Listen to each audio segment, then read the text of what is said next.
Star आलम live के साथ मैं हूं मैमुना सत्तार। आज बात करेंगे इमरान खान और पीटीआई, ये जो 24 नवंबर को एहतजाज होने जा रहे हैं, इस हवाले से काफ़ी बोल्ड स्टेटमेंट्स आ रहे हैं पीटीआई के जो लीडरान हैं उनकी जानिब से भी, और ख़ास तौर पे खान साहब की जानिब से। इस इशू पे बात करेंगे, लेकिन उससे पहले एक नई social media application blue sky के नाम से आ चुकी है, और ये क्या है, ये क्यों आई है, और इस पे कौन लोग मुंतकिल हो रहे हैं, इसको पहले इसके ऊपर बात कर लेते हैं। अस्सलाम वालेकुम सर। वालेकुम अस्सलाम। आपने ब्लू स्काई ज्वाइन कर लिया है? आप ब्लू स्काई की सेल्स एजेंट लग रही हैं कि उसकी मार्केटिंग कर रही हैं आपके वो लोगों को। वो क्या है, क्या करती है ब्लू सर स्काई? है क्या आपको पता है? पहले तो वो ज्वाइन कर लिया, पता नहीं ब्लू स्काई क्या है। वो तो बताएं लोगों को कि एक ऐप है सोशल मीडिया की। हाँ, मैंने मेरे ख्याल में इंट्रो में बताया है। आप क्यों आ गए हैं ब्लू स्काई के ऊपर? ब्लू स्काई पे इसलिए आया हूँ कि जो ट्विटर है या एक्स था वो बंद है पाकिस्तान में फरवरी से, और इंतज़ार करते रहे कि वो खुल जाएगा, नहीं खुला। मैं तो पहले वीपीएन भी यूज़ नहीं करता था। हाँ। मैं इतना इस पे एहतजाज कर रहा था कि मैं वीपीएन भी नहीं यूज़ किया, इंतज़ार किया कि खुल जाएगा, नहीं खुला। इलेक्शन के बाद भी नहीं खुला। अब फिर वीपीएन यूज़ करना शुरू किया तो अब वीपीएन पे भी उन्होंने बंद कर दिया। तो मुझे लगता है कि वो मुझे मॉनिटर कर रहे हैं। आपने सरेंडर कर दिया है? मॉनिटर करने वाले नहीं, नहीं, नहीं, नहीं, नहीं, नहीं, ये ना कहें आप। सरेंडर करना नहीं हमने सीखा, आपने सरेंडर करना नहीं एप्लीकेशन सीखा। स्विच कर ये मैं ली? आपको लिख के दे देता हूँ। तो इशू ये था कि आपने मेरा सवाल ऐसा ख़तरनाक कर दिया है कि मैं अब पहले आपके सरेंडर का जवाब दे लूँ। देखें, जो बहता पानी होता है ना, वो अपना रास्ता रोकता नहीं है। अगर रास्ता रुक जाए, पानी खड़ा हो जाए, तो पानी में बैक्टीरिया बन जाता है, वो बदबूदार हो जाता है। तो पानी जो चलता होता है कुदरत का असूल है, वो पानी के आगे पत्थर आ जाए तो रास्ता बदल लेता है। तो सिर्फ ये किया। जब वीपीएन भी बंद हो गया, ट्विटर भी अब खुलने की कोई उम्मीद नहीं रही। फिर ट्विटर ने जो कुछ किया है अभी कुछ अरसे से, उसकी जो पॉलिसीज़ में तब्दीली आई है एलॉन मस्क के उसको ख़रीदने के बाद, उससे पूरी दुनिया में लोगों के अंदर एक रिजर्वेशन आ गई है ट्विटर के बारे में, एक्स के बारे में। और ये जो नई ऐप है, ये ट्विटर का जो ओनर था जैक, पुराना ओनर, उसी ने ये लॉन्च की थी। लेकिन जैक ने पहले भी ज्यादती की थी। उसने जब ट्विटर कामयाब हो गया तो उसने इलॉन मस्क को 44 अरब डॉलर में बेच दिया, पैसे खड़े कर लिए। तो फिर ये निकाला उन्होंने। लेकिन अब जैक भी उसका प्रेसिडेंट नहीं, अब और एक बंदा प्रेसिडेंट बन गया उसका। उम्मीद ये फ्री है, इसमें आपको हर साल बात मोनेटाइजेशन नहीं पैसे हो रही? नहीं। मोनेटाइजेशन पहले मेरी कौन सी, मैंने डॉलर कमा लिए हैं जो अब होने थे। नहीं, तो वैसे। बल्कि मैं तो पैसे हाथ अपने पल्ले से ट्विटर को दे रहा था 2 साल से, अब वो बच जाएंगे। तो उधर शिफ्ट इसलिए हो गया हूँ कि बहुत सारे लोग हो रहे हैं, पूरी दुनिया में हो रहे हैं, बहुत तेज़ी से हो रहे हैं इस पर। और मुझे ऐसे लगता है जैसे मैं पुराने ट्विटर पे चला गया हूँ, क्योंकि इसमें लिमिटेड स्पेस है लिखने की मैसेज, और उसी तरह की लिमिटेड सी उसकी ऑप्शंस हैं। लेकिन सबसे बेस्ट ये है कि आप लोगों से कम्युनिकेट कर पा रहे हैं। जो मुझे लगता था कि मैं सफोकेट हो रहा हूँ, मैं जब दिल करता है मैं बगैर वीपीएन के उसको खोल के, तो मैं अभी रात को, मैंने कुछ घंटे हुए मैंने ज्वाइन किया, लेकिन बहुत सारे लोगों ने फॉलो कर लिया है। लेकिन और it will take quite a lot of it time will take, जाहिर है। एक कम्युनिटी बिल्ड करने में। जाहिर है ट्विटर के ऊपर आपकी एक अच्छी 16 साल कम्युनिटी लगे है। ट्विटर को, हाँ। 17 साल यहाँ तक पहुँचने में। तो ये टाइम तो लगेगा, लेकिन कम से कम मुझे ऐसे लगता है कि मैंने दोबारा सांस लेना शुरू कर दिया है।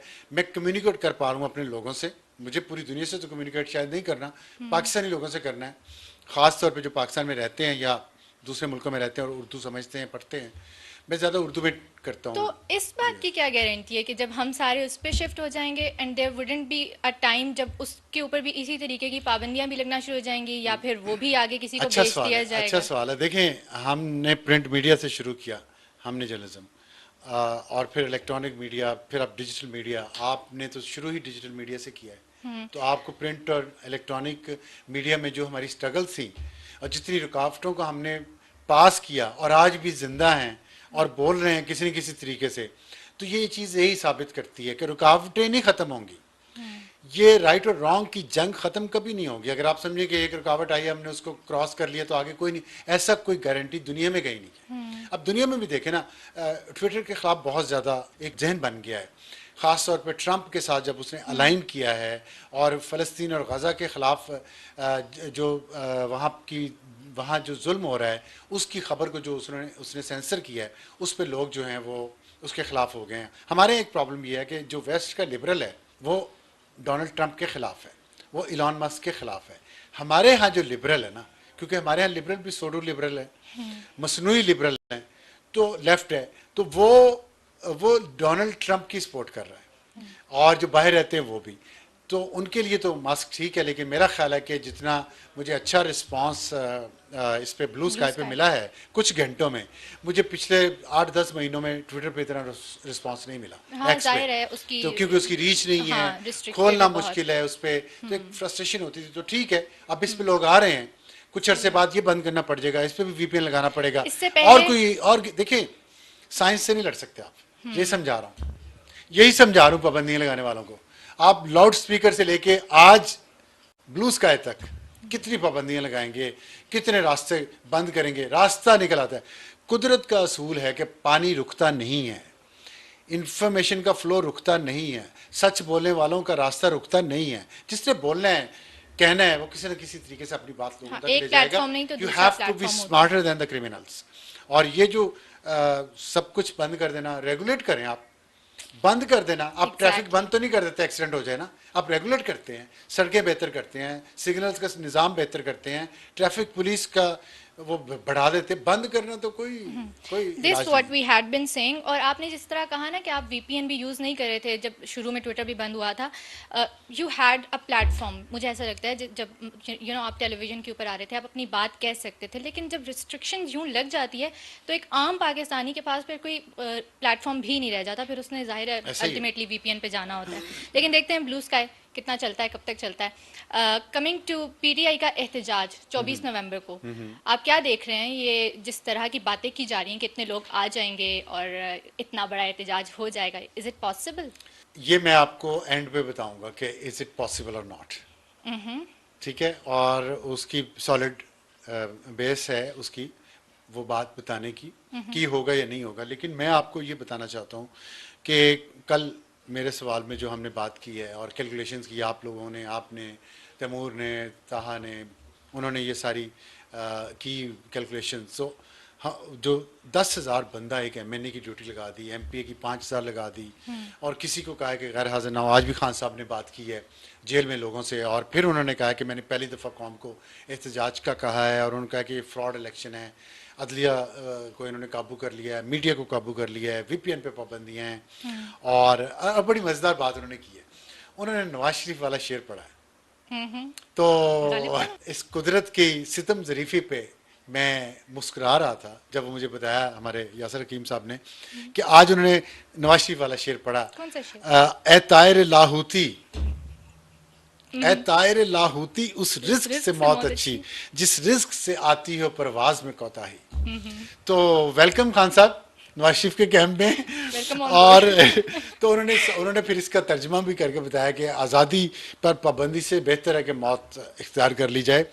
और तो ये वो नुक्ता है जिस पे मैं आज का सारा हमारा पॉडकास्ट करना चाहता हूँ कि वो लोगों को कह रहे हैं कि आज़ादी से, जब आज़ादी आपकी छिन जाए तो बेहतर है मौत का रास्ता।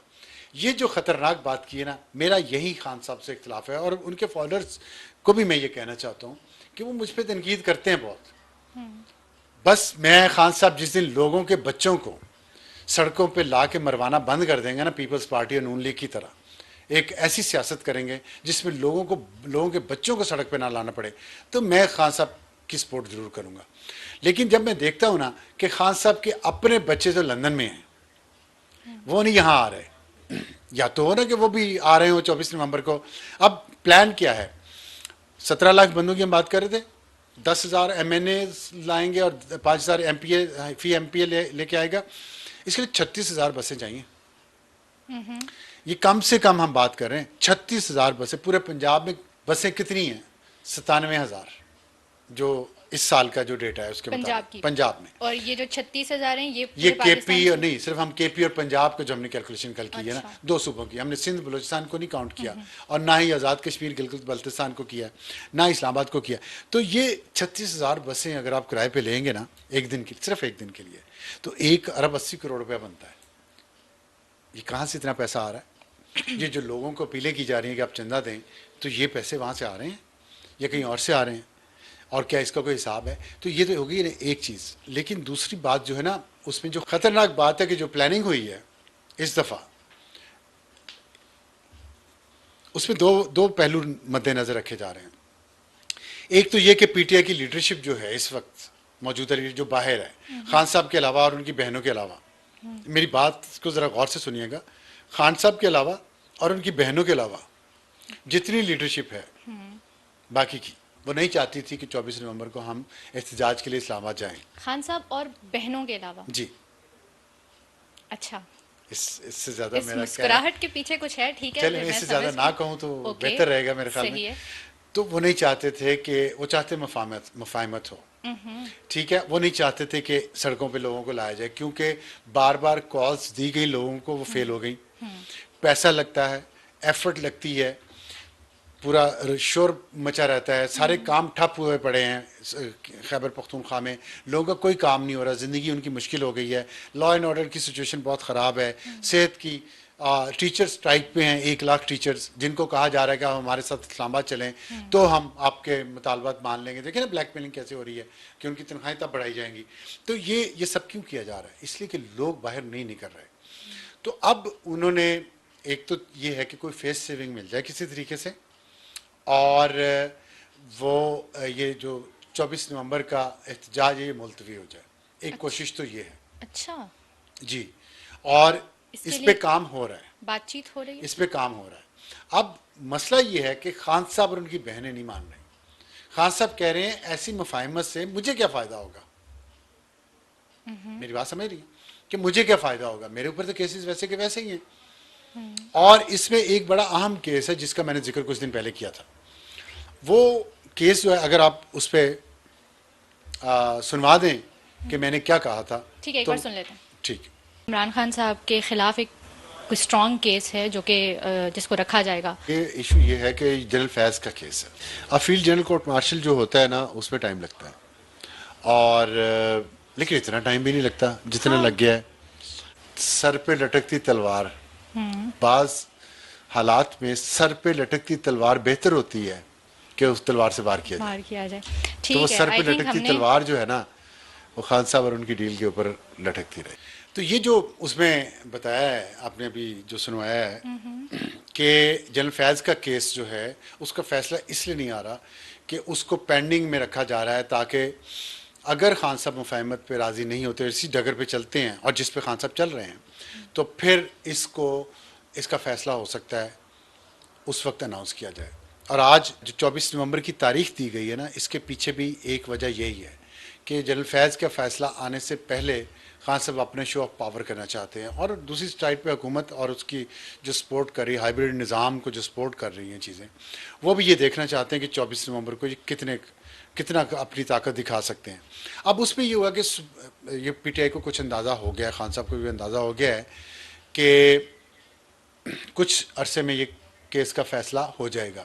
इसीलिए आज सुप्रीम कोर्ट में लतीफ़ खोसा जो हैं, पीटीआई के लीडर भी हैं, एमएनए भी हैं, उन्होंने एक दरख्वास्त दी है सुप्रीम कोर्ट में कि जो मिलिट्री कोर्ट्स में केस का इंट्रा अपील जो उन्होंने मुकदमा किया हुआ है, इंट्रा कोर्ट अपील का मुकदमा, उसको जल्दी सुना जाए और नवंबर के आखिरी हफ्ते में सुना जाए। नवंबर के आखिरी हफ्ते की जो डेट मांग रहे हैं ना, इसका मतलब है कि दिसंबर के पहले या दूसरे हफ्ते में जनरल फैज़ के केस का फैसला होने की पॉसिबिलिटी है। और वो फैसला अगर आया तो उस पे खान साहब जो हैं उनको हो सकता है कि मिलिट्री कोर्ट्स में ले जाया जाए।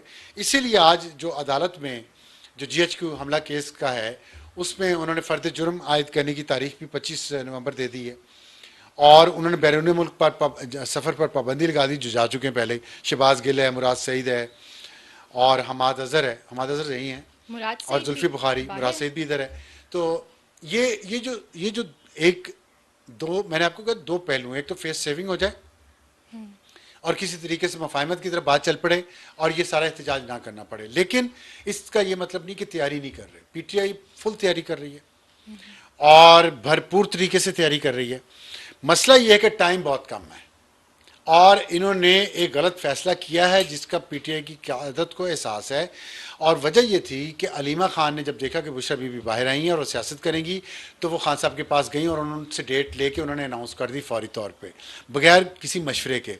और दूसरी वजह यह थी कि इसके बाद सर्दी बहुत शुरू हो जाएगी 24 नवंबर के बाद। सर्दियों में एहतजाज मुमकिन नहीं है, सर्दियां ख़त्म होंगी फरवरी में जाके, तो उसके बाद रमज़ान शुरू हो जाएगा जिसमें भी एहतजाज मुमकिन नहीं है। तो ये बात अगले साल अप्रैल मई तक चली जाती, जिसको खान साहब अवॉइड करना चाह रहे थे। वो चाहते हैं मैं जल्दी से बाहर आ जाऊँ पब्लिक सपोर्ट के ज़रिए। अब पब्लिक निकलती है कि नहीं निकलती, इसका फैसला 24 नवंबर को होना है।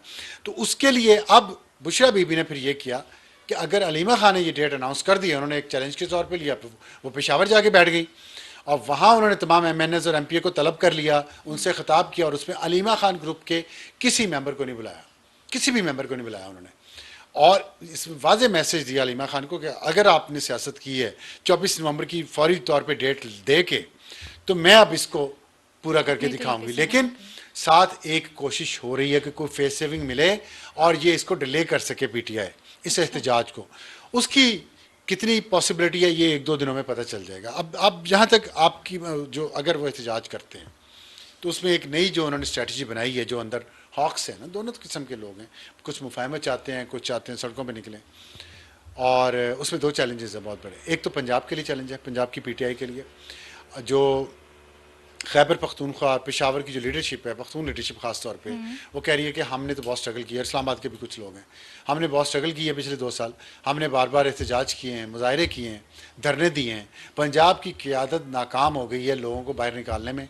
हमाद अज़हर पे बहुत ज़्यादा तनकीद की जा रही है कि ये मफरूर हैं और गिरफ्तारी भी नहीं दे रहे, बाहर भी नहीं निकल रहे, लोगों को मोबिलाइज भी नहीं कर रहे।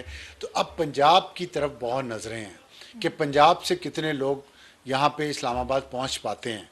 तो ये देखना होगा कि पंजाब से कितने लोग पहुँच पाते हैं। और उस पर जो दूसरा पहलू है ख़तरनाक है, वो ये है कि अब उन्होंने ये फ़ैसला किया है कि हम औरतें और बच्चे जो हैं ना, वो भी इस मुजाहरे में शरीक होंगे और औरतों और बच्चों को सबसे आगे रखा जाएगा, फ्रंट लाइन। तो ये एक बड़ी ख़तरनाक सूरत हाल इमर्ज हो रही है। उसमें यह है कि अगर पुलिस ने, जो कि ज़ाहिर है आंसू गैस की शेलिंग होगी और हंगामा होगा, लाठीचार्ज भी होगा, तो उसमें PTI ये चाहती है कि सबसे पहला निशाना बच्चे और ख़वातीन बने। तो उससे जो वीडियो क्लिप्स बनेंगे और जिसमें शोर शराबा होगा, औरतों को रोते हुए या आंसू गैस की शेल का सामना करते हुए, को खुदा न खासा बच्चा या औरत ज़ख्मी हो जाए, तो एक उनके पास प्रोपेगेंडा का टूल आएगा जिसको वो इंटरनेशनली एक्सप्लॉइट करेंगे।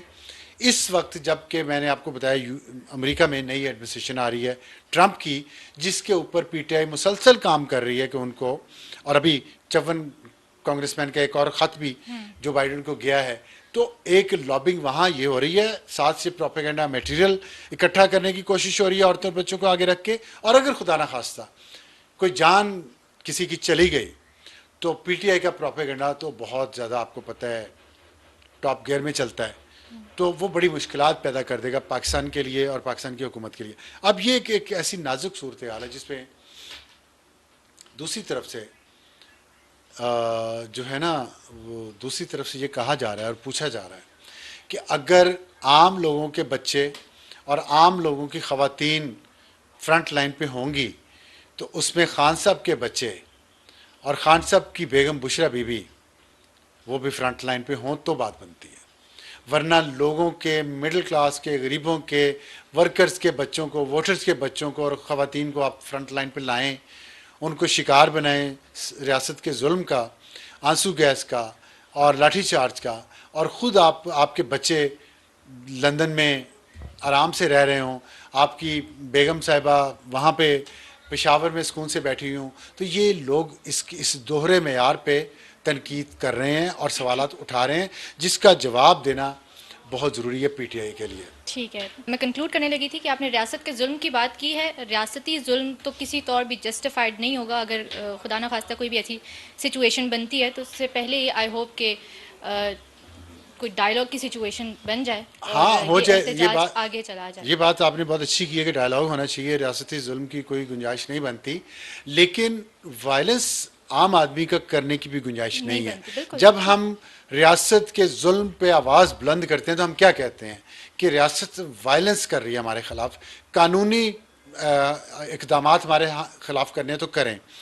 जब हम रियासत के वायलेंस को चैलेंज करते हैं तो हमारा एक अखलाकी बुलंदी होती है, अखलाकी बुलंदी होती है। अखलाकी एथिकल मॉरल एज होती है हमारी। लेकिन अगर हम रियासत के तशद्दुद के जवाब में हम भी तशद्दुद करेंगे तो हम वो जो मॉरल एज है वो खो देंगे। हमारे पास फिर ये बात नहीं रहेगी कि हम अखलाकी तौर पर रियासत से बेहतर हैं। रियासत ने भी तशद्दुद किया, हमने भी जवाब में तशद्दुद किया, तो फिर फ़र्क क्या रहा? अब आप जो सड़कें बंद होंगी, जो लोगों को तकलीफ़ें होंगी, लोगों के घरों पे हमले होंगे, पुलिस वाले ज़ख्मी होंगे, लोग ज़ख्मी होंगे, किसी को हड्डी टूट जाएगी, कुछ सर फट जाएंगे, तो ये कोई मुनासिब चीज़ तो नहीं है। लेकिन इसके मैंने आपको एक बात हम भूल गए कहना, वो मैं अगर आप मुझे कुछ सेकंड दें तो मैं कह दूं। हमने शुरू में कुछ बात, सेकंड्स ही हैं आपके पास। अच्छा, आपने अब शुरू में हमने बात की कि ये मुजाहरा 24 नवंबर को 17 लाख लोग 36,000 बसों में इस्लामाबाद को चारों तरफ से घेर लेंगे। खान साहब ने कहा है तमाम कलमा गो लोग और यहाँ पे जिनका कलमे पे ईमान है वो आएँ, और हक और बातिल की जंग है। तो लोग सवाल कर रहे हैं कि आपकी बीवी और बच्चे भी कलमा गो हैं, अगर हक और बातिल की ये जंग है तो उन्हें भी इसमें शमूलियत इख्तियार करनी चाहिए, वरना लोगों के लिए नहीं होना चाहिए। लगता ये है कि खान साहब के बीवी बच्चे भी नहीं आएंगे। बुशरा बीबी का भी थोड़ी कन्फ्यूजन रख रहे हैं पीटीआई वाले कि वो शायद ऐन वक्त में, आखिरी वक्त में वो शामिल हो जाएं। लेकिन वो कह रहे हैं कि हम सियासत में नहीं आना चाहती वो। तो देखते हैं वो सियासत में आती कि नहीं आती। लेकिन ये जो मुजाहरा है 24 नवंबर का, ये बहुत कामयाब होता हुआ नज़र नहीं आता। नहीं आता जी, अच्छा, बिकॉज मैंने जो interesting। रीजंस बताई हैं आपको, उस वजह से क़यादत डबल माइंडेड है। लोग बाहर नहीं निकल रहे, रिस्पॉन्ड नहीं कर रहे, और लॉजिस्टिकली जो इतनी बसेस, इतने पैसे, फिर उनका खाना पीना, फिर उनका, और यहाँ पे गर्म कपड़े क्योंकि सर्दी होगी रात को, तो ये ठीक है। कैसे होगा? ठीक है, देखते हैं कि ये सिचुएशन कैसे अनफोल्ड होती है और कितने लोग इस्लामाबाद पहुंच सकते हैं। आने वाले दिनों में इसके ऊपर मज़ीद बात भी करेंगे। तब तक के लिए दीजिए इजाज़त, ख्याल रखिए, खुदा हाफिज़।